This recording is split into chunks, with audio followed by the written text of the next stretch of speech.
Hello viewers, Eden property কনসালটেন্টের পক্ষ থেকে আপনাদের সবাইকে স্বাগত জানাচ্ছি নতুন একটি ভিডিওতে। আমি মেজবাহ আহমেদ। আজকে আমরা জানব দলিল কত প্রকার এবং কি, কি?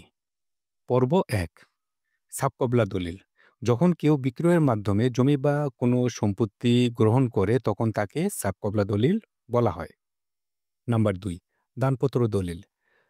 যখন কোনো ব্যক্তি তার সম্পত্তি বিনামূল্যে অন্য কাউকে দান করেন সেটিকে দানপত্র দলিল বলা হয়। নাম্বার ৩, হেবা দলিল।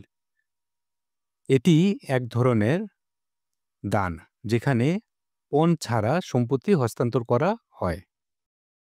নাম্বার ৪, হেবাবিল এওয়াজ দলিল। এটি এমন একটি হেবা যেখানে এক প্রকার সম্পত্তি দিয়ে অন্য প্রকার সম্পত্তি গ্রহণ করা হয়। নাম্বার ৫, এওয়াজ দলিল।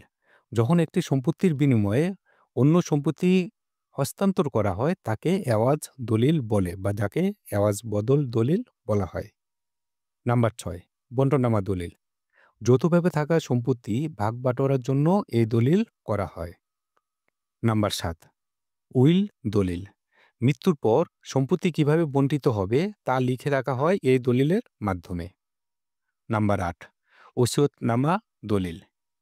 এটিও উইলের মতো যেখানে মৃত্যুর পর সম্পত্তি বন্টনের কথা উল্লেখ করা হয়ে থাকে। নাম্বার ৯, বায়নাপত্র দলিল।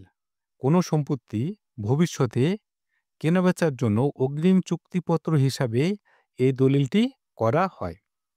ভিউয়ার্স, আজকে এতটুকুই। পরবর্তীতে নতুন কোনো ভিডিও নিয়ে আবার আপনাদের সাথে দেখা হবে। ততক্ষণ অবধি সবাই ভালো থাকবেন।